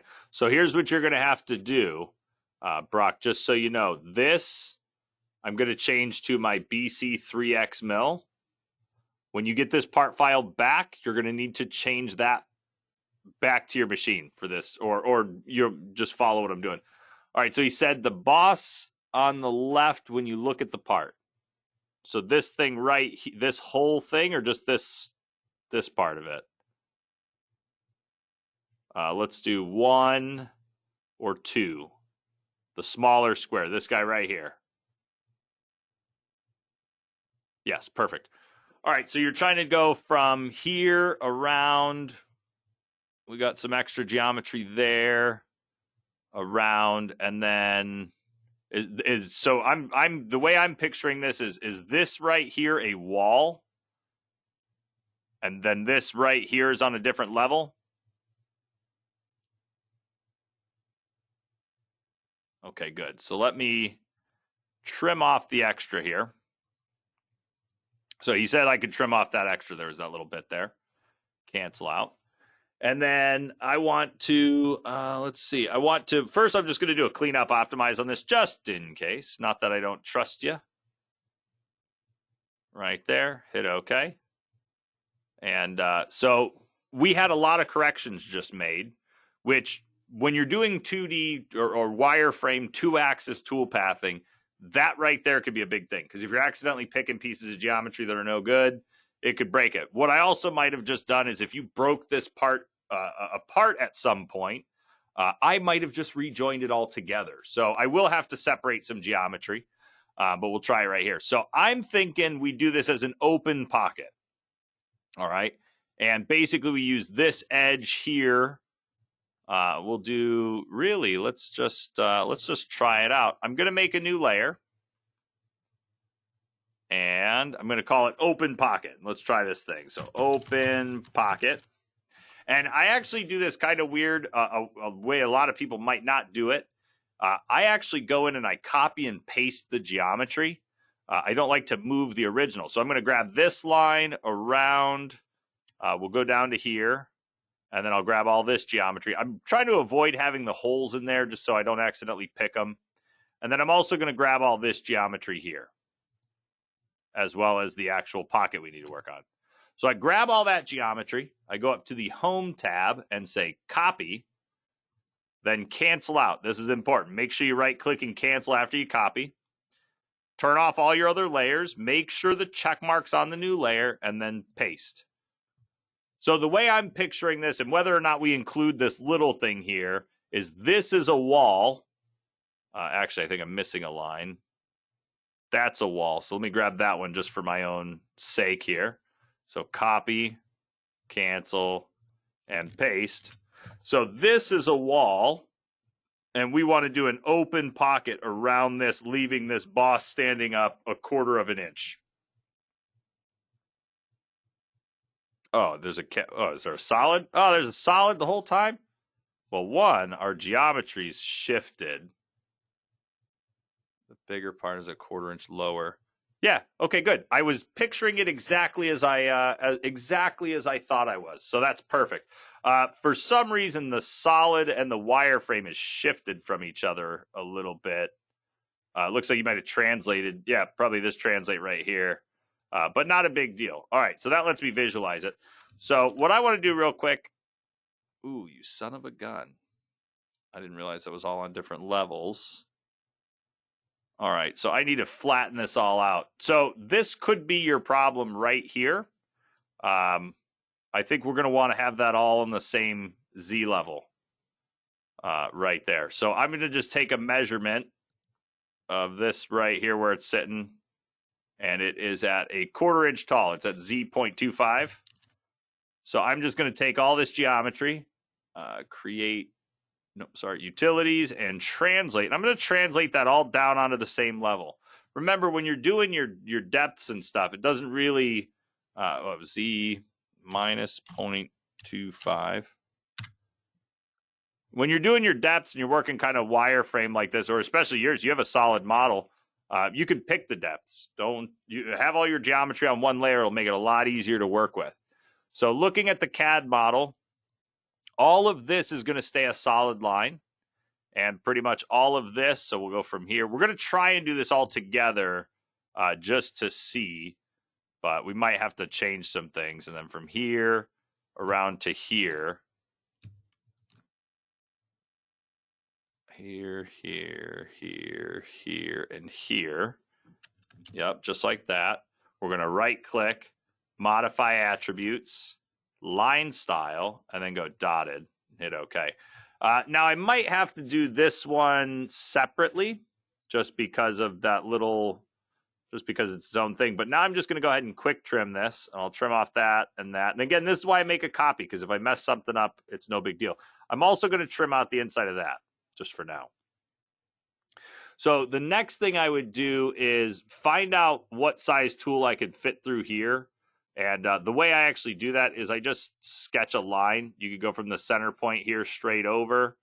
That one's actually fine. I usually overextend a little bit, like so. And then I just trim off the end of it real quick. And then if I measure that line, that'll be pretty close to what I can fit through that area. So that's going to be so it's a 1/2 inch wide about. So that's perfect. We'll use, what do you prefer? I was thinking like a 1/2 inch or 3/8. 3/8 would be nice, I think. What do you think? Why didn't this change? It did change. I do have duplicates here, I think. There and there. Let me delete that. Yep, there was definitely duplicates on it. So that's not duplicates anymore. Entity modify, or any modify attributes, line style. There we go. So that's dotted. So if I hold shift now, just to double check everything, if I hold shift and click, it's going to go there. So the tool is allowed to leave over that edge.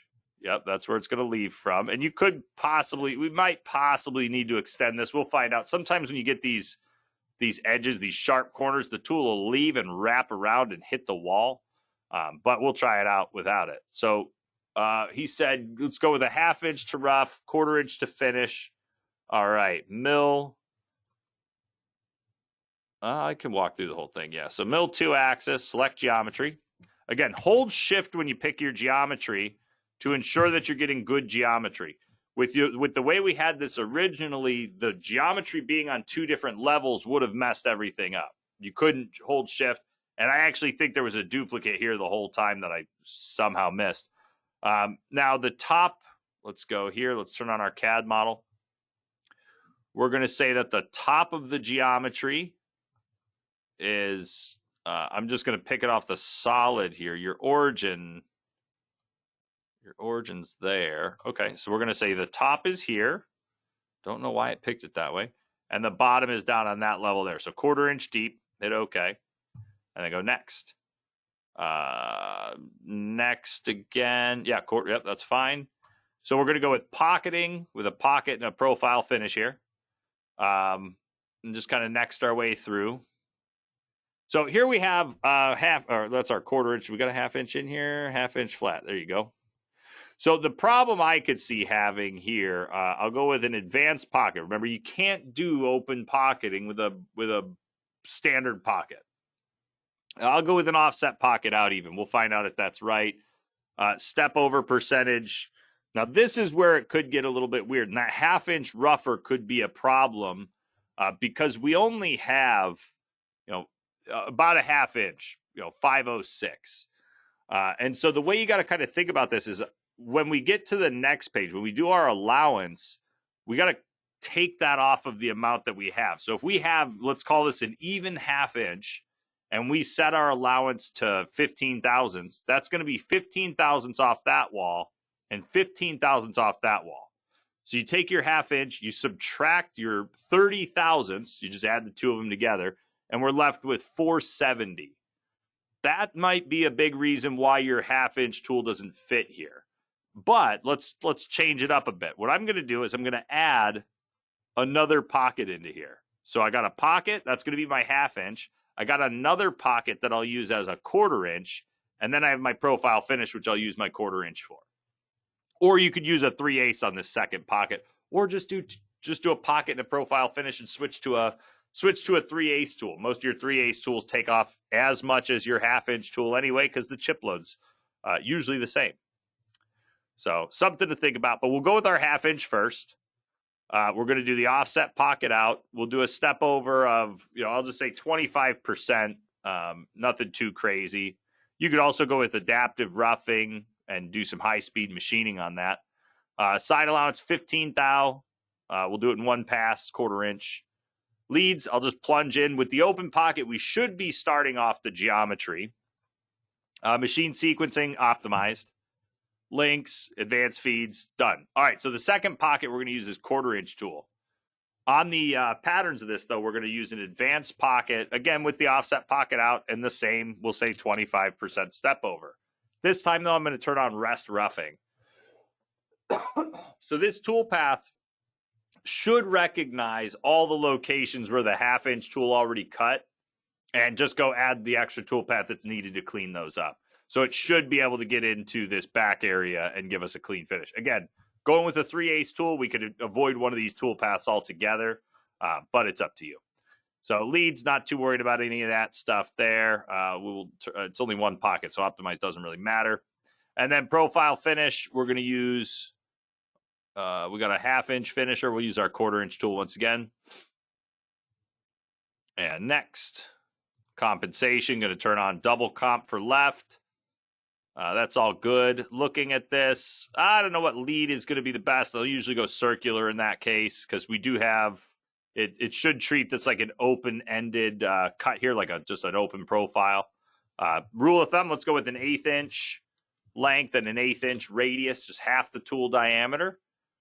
Next my way through, and then I'll just hit compute, and we'll see if this leaves that boss. All right, so we blank everything out. Let's get this CAD out of here. There we go. So that leaves us the boss. The problem is the finish pass on here is a little bit backwards. That's an easy change, though. Let's go ahead and blank that out.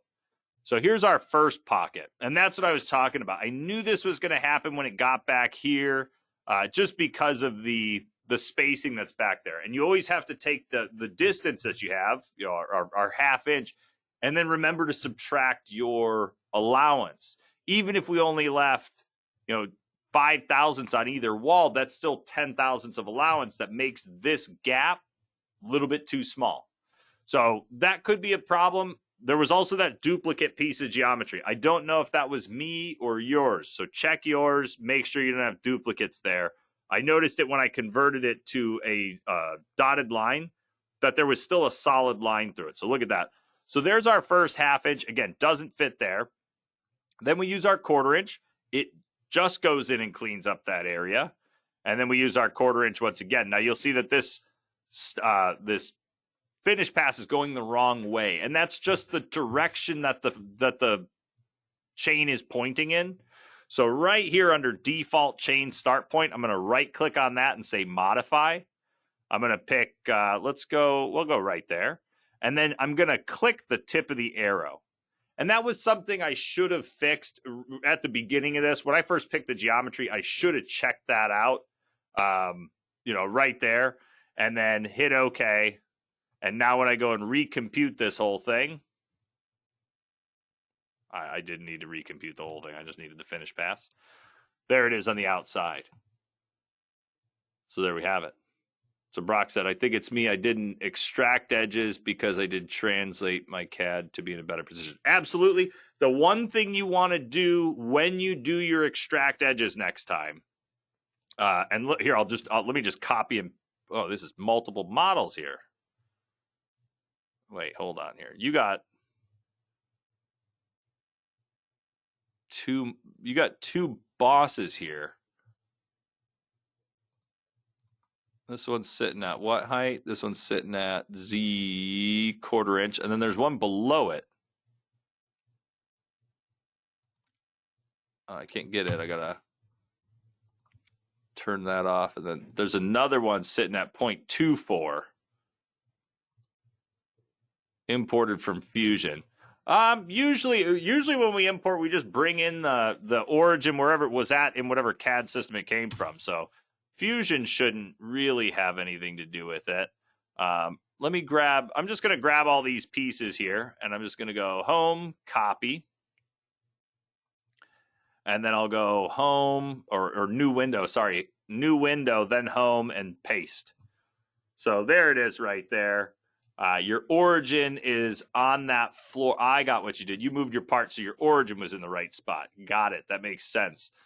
So one thing you could do, and this could help avoid getting some of the extra stuff, would be to, when you do your extraction of your edges, before you do it, try and add the model together. You don't need to, but it might make your life a little bit easier if it's all one piece. So it's a real easy process. It might not work, though, just depending on how everything adds together. But I'm going to go with add, and I'm just going to pick all 4 of these pieces here, and then always turn on show preview. If your preview disappears and nothing stays there, then you have a bad piece of geometry.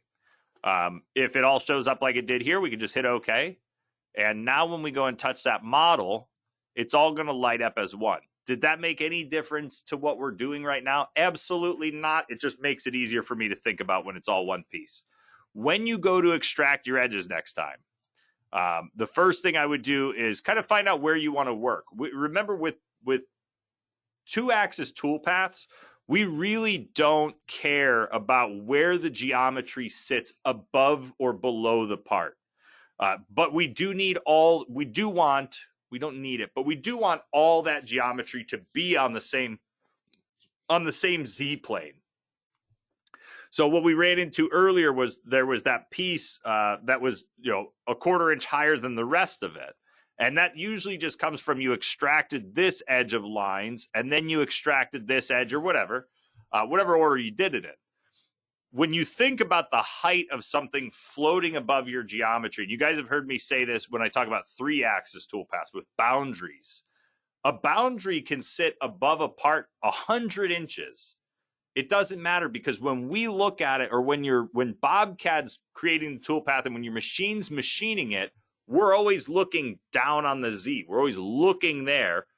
And at this point, when you're looking at it from this view, there's no way to tell what height anything is.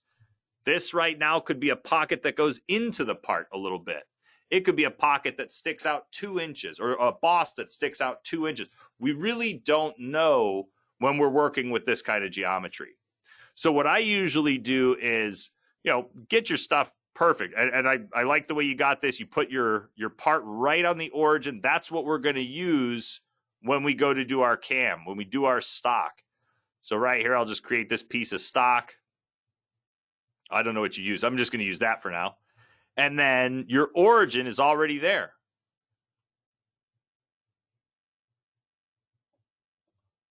And Brock just said, so I really want my origin to be on the bottom left of the part. Like the bottom, this corner right here? Oh, yeah. So when you're going through your stock wizard, all you got to do is click the origin button here and then pick that point. That'll put you in the bottom left-hand corner. I was thinking you were all swift putting it right there. You did the right thing, and a lot of you guys could do this. For those of you that don't like to move the origin around, you'd rather have your part sitting at the origin, this is exactly what it should look like. That's what you'd want to do. Brock actually wants it in this normal mode. So I'm going to do something after this as well to show you guys. So there is our origin now. And so I'll hit OK and just blank out my stock. Now for the geometry, all right, I'm going to go over here, add a new layer, and I'm going to call this open pocket. All right. And on the open pocket, we're going to go to create 2D and extract edges. But before we pick any geometry, we're going to click this button right here, project to a Z plane. I don't care if you go to Z0. I don't care if you go to 1 inch. The solid model that we have is going to let us tell the system what the height is, where we're at, and how deep we want to go. So projecting to a Z plane, I'm going to project to Z. 0.25 I think is the right answer here, but I'm going to go 0.5. And then I'm just going to go and pick that floor there and that little floor there and hit OK and cancel out. Now, if I turn off my CAD model, I'm left with all of that geometry. So now I'll go in and I'll pick the holes. 1, 2, 3, 4. Delete them. And then I'll go and pick all my geometry from here. We go around to here. And then all of this. So from here. And all I'm doing for this, by the way, just so you guys know, I'm clicking the first entity and going to the end of the last entity, holding shift and then clicking. And that's doing a chain between your 2 clicks. It'll grab between your 2 clicks. Then I'm going to right click. Modify attributes, line style, dotted, OK. Make sure you inspect that real quick. If you see any solid lines that show up through there, it's probably an extra piece of geometry that didn't get picked. And then for the toolpath itself, I'm just going to copy the one we made. And then I'm going to jump over here and I'll paste it. Now it's going to ask if we want to use the same top of feature and depth. Because we picked a new origin, I do not want to pick the same top of feature, because the top of feature on the old part was 1/4 inch. Now we're at 0. So I'm going to say do not do the top of feature and depth.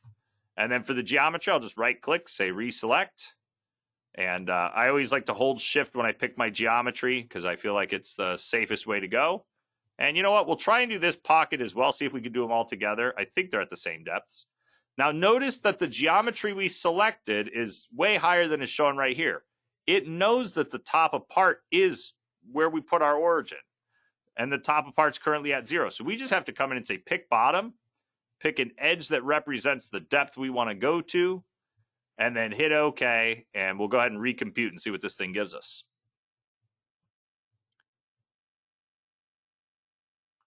Hey, looking good. All right, blank it out. We got our pocket. Got our secondary pocket there, the rest rough pocket. And then we have our little profile finish. And a toolpath on the inside still. So let me reverse the direction of that. So modify, pick it, flip it, OK it, and recompute it.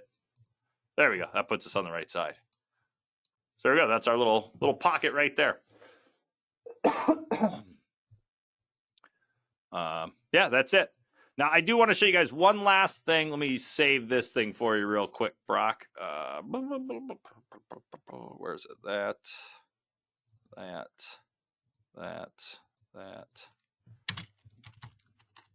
I'll put that on there so you know this one's mine. I'll email that to you here in a little bit. All right, now, the last bit, which is the origin. So a lot of guys get confused with this, and I think we're having some confusion here on Brock's end. It does not matter where this part sits inside of BobCAD. So I'm going to go to Utilities and Translate, and as long as this is as long as all of the geometry is in the same spot, I'll keep it somewhat in bounds over here. I'm going to hit OK and cancel out. So the way you could first find out, one, is all the geometry in the same spot? Well, there's a real easy way to find out, and it's just by doing a fit all.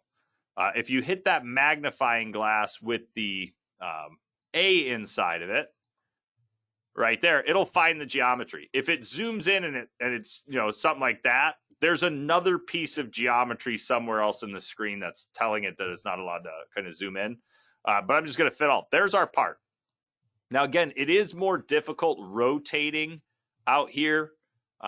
But it's not too bad. It's more difficult when you're way far. We're 70 inches away from the origin, but no big deal. So again, when I go to my cam tree and I start my new job and I go to my stock wizard and I do all this stuff, it finds that part for me, no matter where it's sitting in the window. It doesn't matter that it's not right here at XYZ 0. It finds it in the window. And then when I hit next, right here, we say forward. Those points show up. If you always want to use this left-hand corner, you're going to click on origin. You're going to pick it right there, hit OK, and let me just blank this out real fast to open pocket. And I just need to get my geometry once again. So extract edges, Z 0.5, and I'll just pick that floor and that floor, OK. And from here, that, delete all those. And then for this one, I'll do it the opposite way. That to here, and then that whole thing, and then that edge there. Now I'm going to drag a box over it and deselect everything that was selected and pick up the stuff that wasn't and convert all of that stuff to dotted lines. All right, that looks good. Now, I'm going to do the same thing I did before, copying and pasting, just because it's easy. And I should be able to use the same depth and everything. So I'll paste that. This time I'll say yes. Geometry. We will pick it. We got chains right here. I want to go there. It got the chain right that time. Got the chain wrong that time. And that chain's also wrong. Yeah, that should be fine. And then I'll go ahead and hit OK and compute. I think I got it all right that time. Yeah, that looks good. Finish. Oh, finishes are on the wrong side there. So let me modify this guy. And I guess let's put it right there and to the left. That'll put us in. Nope, that way is what I want to go. Okay, good. All right, and compute. Get on the right side this time.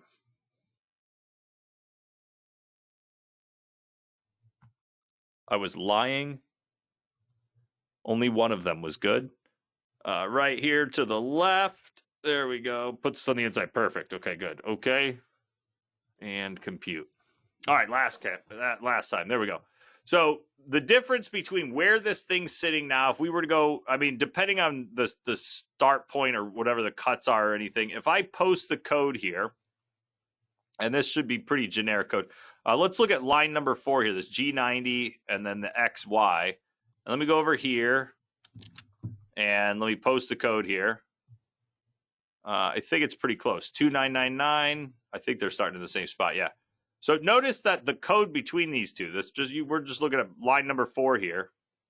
X minus 0.2999. And that's on the one that's around the origin there. Look over there. We got X minus 2.9999 and then 3.7902, 3.7902. The code is exactly the same regardless of where we put this inside the CAD workspace. It's all based off of where we put that origin. So on your original one where we have that origin right there, when we go to post the code, it's going to be the distance from that origin there to the first cut. And that's why we have different values right there. It's going to, I don't know where the exact first cut is. It's, well, actually, we could look real quick. So the first cut,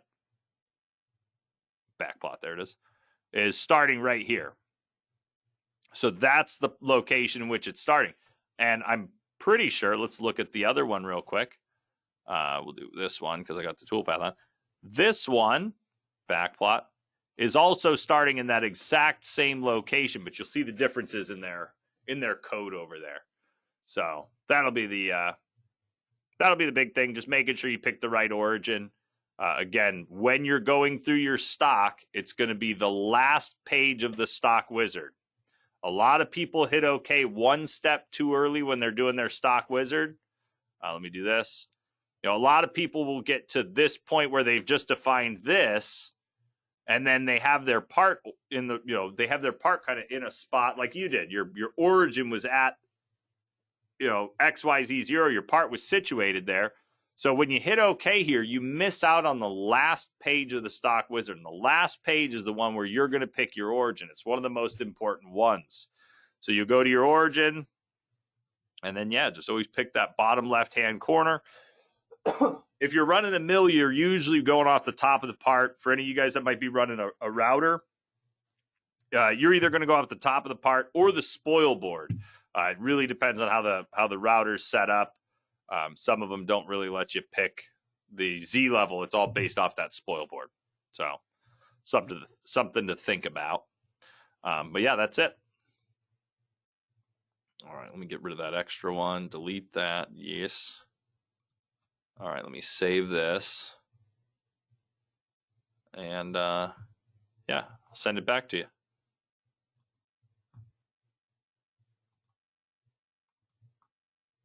All right, attach the file right there. All right, Brock, I'm sending it back to you now. Just make sure that when you get it, you have to right-click on this where it says BC3X mill, and then go pick that, what do you have, Fadal or Fagor? Pick your machine, and then when you go to simulate it, it should show up with all the right stuff. And it'll have the right code to it. So there you go. All right, that's, I'm pretty much, I'm out of time. I mean, almost out of time. I got time for some questions if you guys got them. So if you guys have some questions, let me know.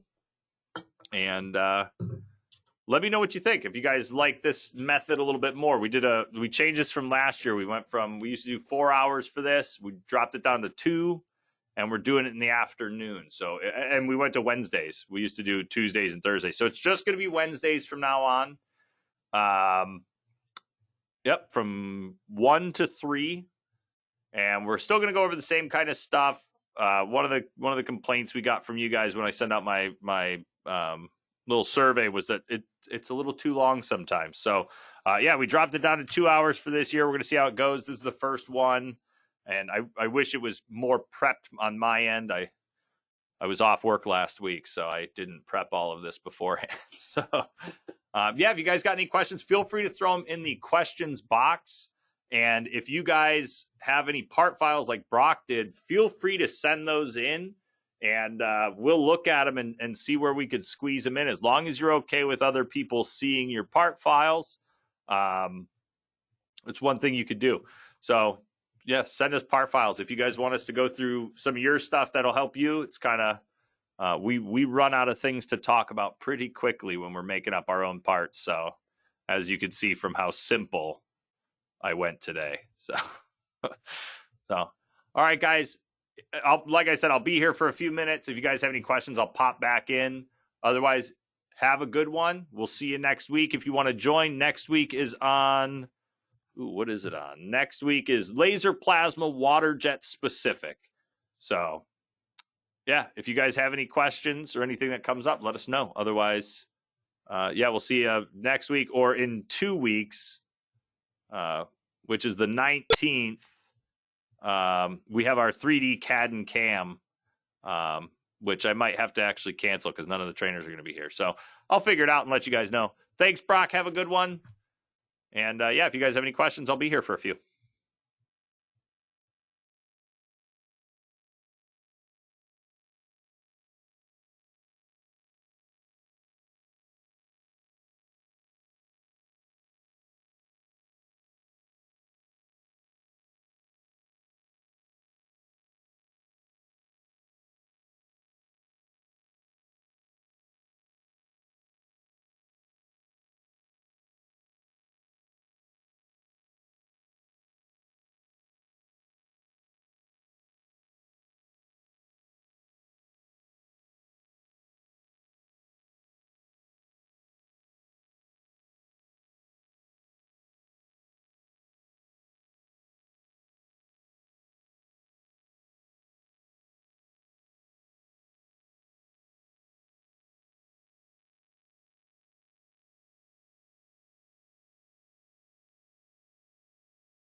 Cool. 2 questions. Thanks. Oh, no problem, Randolph. Have a good one. All right. So, Mike, do people use the USC settings along with setting the origin?